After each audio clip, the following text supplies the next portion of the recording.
In the southern marshes of Hanchi, where mist clung to the water like ghosts, there grew a flower called the Black Lotus.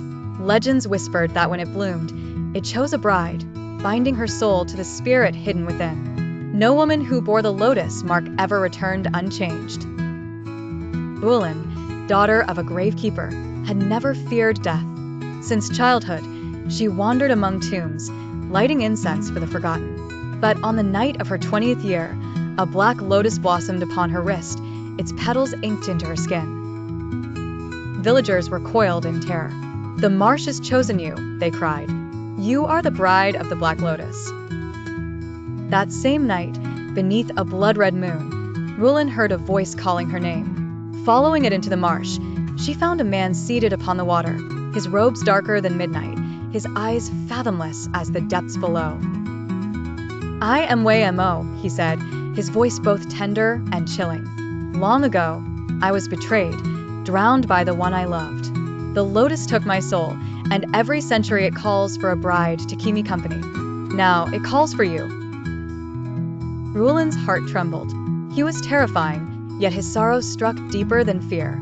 "If I refuse?" she asked. His smile was sad. "Then the lotus will claim your life. Better to share eternity with me than to feed the roots alone." Bound by fate, she returned night after night.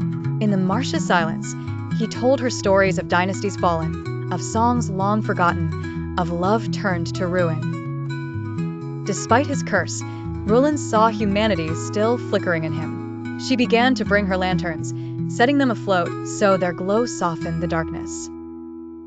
Wei Mo, who had not smiled for 100 years, began to smile again. But the lotus was jealous. As their bond deepened, the mark on Rulin's wrist spread, crawling like black fire up her arm. Soon, it reached her heart. If she surrendered fully, she would cease to exist, her soul dissolved into the marsh. Wei Mo begged her to flee. "You are too alive to be chained here. If you stay, you will vanish as all my brides before you." Yet Rulin, stubborn as flame, whispered, "Then let me be the last bride. End your curse with me." On the night of the lotus's full bloom, the marsh roared with shadows. Vines rose, pulling Rulin into the water's depths. Wei Mo fought them with fury, his hands tearing light from the darkness. But the more he fought, the weaker he grew, his form dissolving like mist.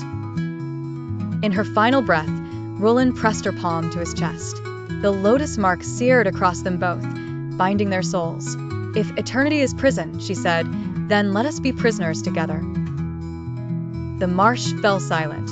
The black lotus withered for the first time in centuries, its petals dissolving into ash.